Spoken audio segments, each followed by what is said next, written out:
അപ്പോൾ spring security use ചെയ്തിട്ടുള്ള ആദ്യത്തെ ആപ്ലിക്കേഷൻ നമ്മൾ ക്രിയേറ്റ് ചെയ്യുന്നതിന് മുമ്പായിട്ട് ഇപ്പോൾ സ്പ്രിംഗ് സെക്യൂരിറ്റി ഇല്ലാതെ നമ്മളൊരു ബേസിക് ആയിട്ടുള്ള ഒരു സിമ്പിൾ ആയിട്ടുള്ള ഒരു സ്പ്രിംഗ് ബൂട്ട് ആപ്ലിക്കേഷൻ ക്രിയേറ്റ് ചെയ്ത് റൺ ചെയ്യുകയാണെങ്കിൽ അത് എങ്ങനെയാണ് റൺ ആകുന്നത് നമുക്ക് നോക്കാം. അതിനുശേഷം സ്പ്രിംഗ് ബൂട്ട് സെക്യൂരിറ്റി ഇൻക്ലൂഡ് ചെയ്യാനായിട്ടുള്ള ഡിപ്പെൻഡൻസി നമ്മുടെ മാവൻ പ്രൊജക്റ്റിന്റെ POM ഫയലിൽ ഇൻക്ലൂഡ് ചെയ്തിട്ട് അങ്ങനെ ഇൻക്ലൂഡ് ചെയ്യുമ്പോൾ എങ്ങനെയാണ് സ്പ്രിംഗ് ബൂട്ട് ആപ്ലിക്കേഷൻ്റെ ഔട്ട്പുട്ട് വരുന്നത്, അല്ലെങ്കിൽ നമ്മൾ ആ ആപ്ലിക്കേഷനിൽ എഴുതിയിരിക്കുന്ന മെത്തേഡിനെ ആക്സസ് ചെയ്യുമ്പോൾ എങ്ങനെയാണ് ഔട്ട്പുട്ട് വരുന്നതെന്നും ഏതൊക്കെ ഫീച്ചറുകളാണ് സ്പ്രിംഗ് ബൂട്ട് സെക്യൂരിറ്റിയിൽ ഡീഫോൾട്ടായിട്ട് ആ സിമ്പിൾ ആയിട്ടുള്ള ആപ്ലിക്കേഷനിൽ പ്രൊവൈഡ് ചെയ്യുന്നതെന്ന് നമുക്ക് നോക്കാം. ഇപ്പോൾ നമ്മളൊരു സ്പ്രിംഗ് പ്രോജക്റ്റ് ക്രിയേറ്റ് ചെയ്യുകയാണ്. നമ്മുടെ സ്പ്രിംഗ് ഇനീഷ്യലൈസറിൽ പോയിട്ടൊരു സ്പ്രിംഗ് പ്രോജക്റ്റ് ക്രിയേറ്റ് ചെയ്യുന്നു. അപ്പോൾ നമ്മൾ മാവൻ ചൂസ് ചെയ്യുന്നു, അതുപോലെ തന്നെ ലാംഗ്വേജ് ജാവ ചൂസ് ചെയ്യുന്നു, സ്പ്രിംഗ് ബൂട്ടിൻ്റെ 2.5 വേർഷൻ ചൂസ് ചെയ്യുന്നു. അതുപോലെ തന്നെ ബാക്കിയെല്ലാ വാല്യൂസും നമ്മൾ ഡീഫോൾട്ട് കൊടുക്കുന്നു. ഒരു ഡിപ്പെൻഡൻസി നമ്മളൊരു വെബ് ഡിപ്പെൻഡൻസി ആഡ് ചെയ്യുന്നു, റെസ്റ്റ് ഫീച്ചേഴ്സ് എല്ലാം ഇൻക്ലൂഡ് ചെയ്യാൻ വേണ്ടിയിട്ട്. എന്നിട്ട് നമ്മൾ ഇവിടെ ജനറേറ്റ് എന്ന് ക്ലിക്ക് ചെയ്യുമ്പോൾ ഒരു പ്രൊജക്റ്റ് ജനറേറ്റ് ആവും. അപ്പോൾ ഈ പ്രൊജക്റ്റ് എങ്ങനെയാണ് നമ്മുടെ ഇൻ്റലിജയിൽ ഇമ്പോർട്ട് ചെയ്യുന്നത് നമുക്ക് നോക്കാം. അപ്പോൾ ജനറേറ്റ് ചെയ്യുമ്പോൾ ഒരു സിപ്പ് ഫയലാണ് ഡൗൺലോഡ് ആവുന്നത്. ആ സിപ്പ് ഫയൽ ഓപ്പൺ ചെയ്ത് എക്സ്ട്രാക്റ്റ് ചെയ്യുക.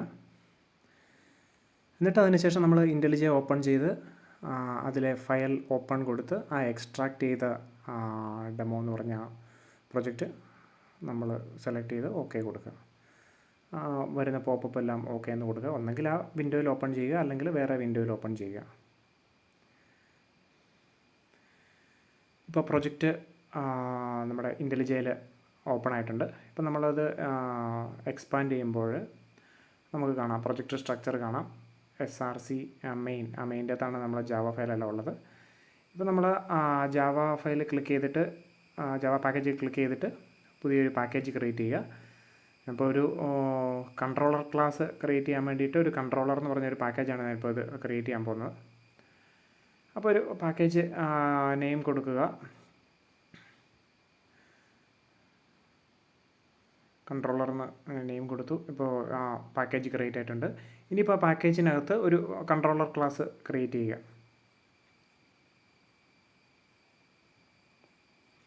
ആ കൺട്രോളർ ക്ലാസ്സിന് ഒരു നെയിം കൊടുക്കുക. എന്തായാലും സെക്യൂരിറ്റി കൺട്രോളർ എന്തെങ്കിലും ഒരു നെയിം കൊടുക്കുക.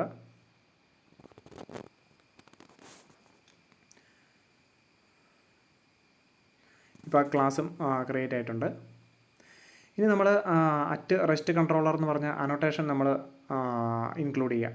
@REST കൺട്രോളർ എന്ന് പറഞ്ഞാൽ ഈ കൺട്രോളർ റെസ്റ്റ്ഫുൾ വെബ് സർവീസിനെ ഹാൻഡിൽ ചെയ്യുന്നതായിട്ട് നമ്മൾ പറയുവാണ്. അതിനായിട്ടാണ് @REST കൺട്രോളർ എന്ന് പറഞ്ഞ അനോട്ടേഷൻ കൊടുക്കുന്നത്. അതിനുശേഷം നമ്മളിതിലൊരു മെത്തേഡ് ഇൻക്ലൂഡ് ചെയ്യുക. ഒരു സിമ്പിളായിട്ടുള്ള ഒരു മെത്തേഡ് ഇൻക്ലൂഡ് ചെയ്യുക, ഒരു സ്ട്രിങ് റിട്ടേൺ ചെയ്യുന്നൊരു മെത്തേഡ്. അതുപോലെ തന്നെ റിക്വസ്റ്റ് മാപ്പിംഗ് എന്ന് പറഞ്ഞാൽ നമ്മളൊരു റൂട്ട് URL ഡെമോ എന്ന് മെൻഷൻ ചെയ്തു. അതുപോലെ തന്നെ ആ മെത്തേഡിലോട്ട് വരാൻ വേണ്ടിയിട്ട് നമ്മൾ @get mapping എന്ന് പറഞ്ഞൊരു റിക്വസ്റ്റ് മാപ്പിങ്ങും കൊടുത്തു. എന്നിട്ട് നമുക്കത് പോസ്റ്റ്മാനിൽ അത് ടെസ്റ്റ് ചെയ്യാം. ടെസ്റ്റ് ചെയ്യാനായിട്ട് നമ്മൾ ഗെറ്റ് മെത്തേഡ് ചൂസ് ചെയ്തിട്ട് നമ്മുടെ റൂട്ട് URL ഏത് സിസ്റ്റമാണ് അത് ലോക്കൽ ഹോസ്റ്റ് എന്ന് കൊടുത്തു. നമ്മൾ ലോക്കൽ ഹോസ്റ്റിൽ തന്നെ റൺ ചെയ്യുന്നുണ്ട്. പിന്നെ ആപ്ലിക്കേഷൻ വർക്കാകുന്നത് 8080 എന്ന പോർട്ട് നമ്പറിലാണ്. അതുകൊണ്ട് നമ്മൾ 8080 എന്ന് കൊടുത്തു. പിന്നെ നമ്മൾ ആപ്ലിക്കേഷൻ്റെ റൂട്ട് URL അതാണ് ഡെമോ എന്ന് പറഞ്ഞ് കൊടുത്തത്. പിന്നെ ആ മെത്തേഡിലോൻ്റെ URL നെയിം, ഈ രണ്ടും നമ്മൾ കൊടുത്തു. നമ്മൾ കൊടുത്തിട്ടുണ്ടല്ലോ, റിക്വസ്റ്റ് മാപ്പിങ്ങിൽ ഡെമോയും അതുപോലെ തന്നെ ഗെറ്റ് മാപ്പിങ്ങിൽ നെയിമും കൊടുത്തിട്ടുണ്ട്. പിന്നെ എന്താണെന്ന് വെച്ചാൽ ഇതിപ്പോൾ ഗെറ്റ് മെത്തേഡ് ആയതുകൊണ്ട് നമുക്ക് പോസ്റ്റ്മാനിൽ തന്നെ ചെക്ക് ചെയ്യണമെന്നില്ല. നമുക്ക് വേണം ബ്രൗസറിലും ചെക്ക് ചെയ്യാം. ഞാനിപ്പോൾ ബ്രൗസറിലൊന്ന് ചെക്ക് ചെയ്ത് നോക്കുകയാണ്. ലോക്കൽ ഹോസ്റ്റ് 8080/demo/name ഇതാണ് നമ്മുടെ URL, റിക്വസ്റ്റ് മാപ്പിംഗ് URL, ആ പർട്ടിക്കുലർ മെത്തേഡ് എക്സിക്യൂട്ട് ചെയ്യാനായിട്ടുള്ളത്. ഇപ്പോൾ നമുക്ക് കാണാം അത് ഹലോ എന്ന് പറഞ്ഞ ഒരു സ്ട്രിങ് റിട്ടേൺ ചെയ്യുന്നുണ്ട് അല്ലേ. അതായത് നമ്മുടെ സ്പ്രിംഗ് ബൂട്ട് ആപ്ലിക്കേഷൻ വർക്കായിട്ടുണ്ട് അല്ലേ. ഓക്കെ, സോ ഇതാണ് നമ്മൾ നമ്മുടെ സിമ്പിൾ സ്പ്രിംഗ് ബൂട്ട് ആപ്ലിക്കേഷനെ നമ്മൾ റൺ ചെയ്യുമ്പോൾ. ഇനി നമുക്ക് എന്താണെന്ന് വെച്ചാൽ ഈ ആപ്ലിക്കേഷൻ നമ്മളിതൊരു മാവൻ പ്രൊജക്റ്റ് ആയതുകൊണ്ട് ഇതിൻ്റെ POM.xml നമ്മൾ സ്പ്രിംഗ് സെക്യൂരിറ്റി ആഡ് ചെയ്യാനായിട്ടുള്ള ഡിപ്പെൻഡൻസീസ് നമ്മൾ ഈ POM.xml കൊടുക്കുവാണ്. ആ ഡിപ്പെൻഡൻസി ഞാൻ ഇവിടെ കോപ്പി ചെയ്ത് വെച്ചിട്ടുണ്ട്. ഞാനിപ്പോൾ ഇത് കൊടുക്കുകയാണ്. അതായത് സ്പ്രിംഗ് ബൂട്ട് സ്റ്റാർട്ടർ സെക്യൂരിറ്റി, ഇതാണ് spring boot starter, spring boot security include ചെയ്യാനുള്ള ഡിപ്പെൻഡൻസി. അത് നമ്മളിവിടെ പോം ഡോട്ട് ഫയലിൽ കൊടുത്തു. എന്നിട്ട് സേവ് ചെയ്യുക. സേവ് ചെയ്തിട്ട് നമ്മൾ ആപ്ലിക്കേഷൻ ഇവിടെ ഓൾറെഡി റണ്ണിങ് ആണ്, അതുകൊണ്ട് നമ്മളത് ടെർമിനേറ്റ് ചെയ്തിട്ട് വീണ്ടും ആപ്ലിക്കേഷനെ റൺ ചെയ്യുവാണ്. അപ്പോൾ നമുക്കറിയാം ആപ്ലിക്കേഷൻ സ്റ്റാർട്ടാകുന്നുണ്ട്. ആപ്ലിക്കേഷൻ സ്റ്റാർട്ടായി കഴിയുമ്പോൾ നമുക്ക് ആക്സസ് ചെയ്ത് നോക്കാം.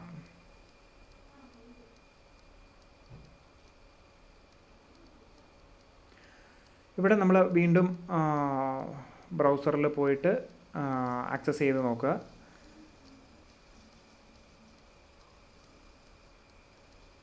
നമുക്കറിയാം ആപ്ലിക്കേഷൻ സ്റ്റാർട്ടായിട്ടുണ്ട്.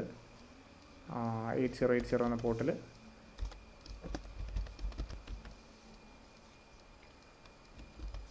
നമ്മൾ URL എൻ്റർ ചെയ്തിട്ട്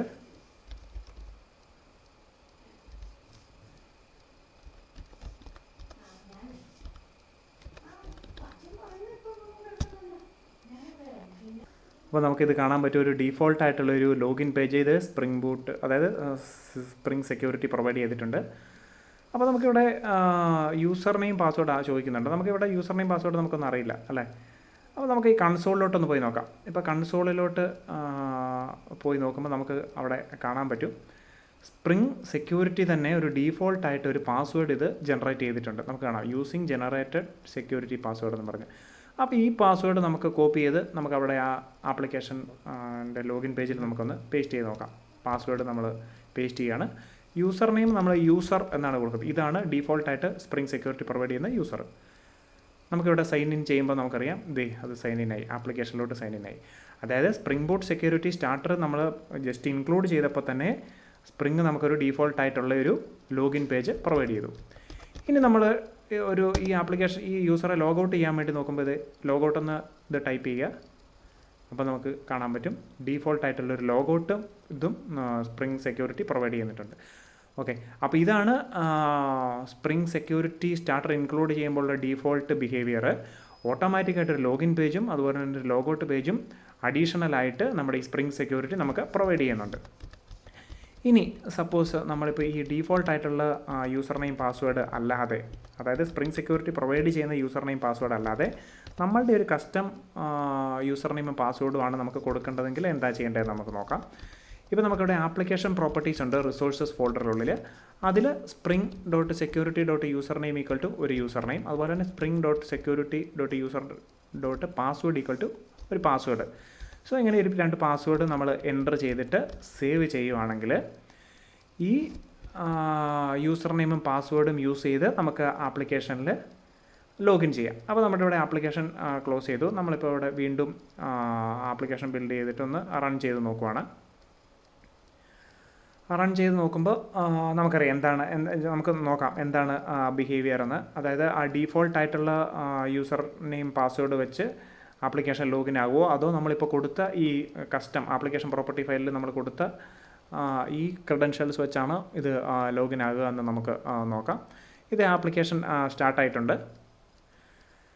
ഓക്കെ, നമുക്കിപ്പോൾ ഇത് സ്ക്രോൾ ചെയ്ത് നോക്കുമ്പോൾ ഓക്കെ നമുക്കിവിടെ ഇത് ചെക്ക് ചെയ്ത് നോക്കാം. നമ്മുടെ റിക്വസ്റ്റ് URI ആക്സസ് ചെയ്ത് നമുക്ക് ചെക്ക് ചെയ്ത് നോക്കാം. Local host :8080/demo/name. ഇത് നമുക്കറിയാം ഡീഫോൾട്ട് ലോഗിൻ പേജ് വന്നിട്ടുണ്ട്. നമുക്കിവിടെ യൂസർ എന്ന് പറഞ്ഞാൽ നമ്മൾ ഇതിന് മുമ്പ് യൂസ് ചെയ്ത യൂസർ നെയിം പാസ്വേഡ് ഉപയോഗിച്ച് നമുക്ക് നോക്കാം. പക്ഷേ നമ്മളിവിടെ സ്ക്രോൾ ചെയ്യുമ്പോൾ നമുക്ക് കാണാൻ പറ്റും നമ്മുടെ കൺസോൾ ലോഗിൽ ആ ഡീഫോൾട്ട് പാസ്വേഡ് ജനറേറ്റ് ആയിട്ടില്ല.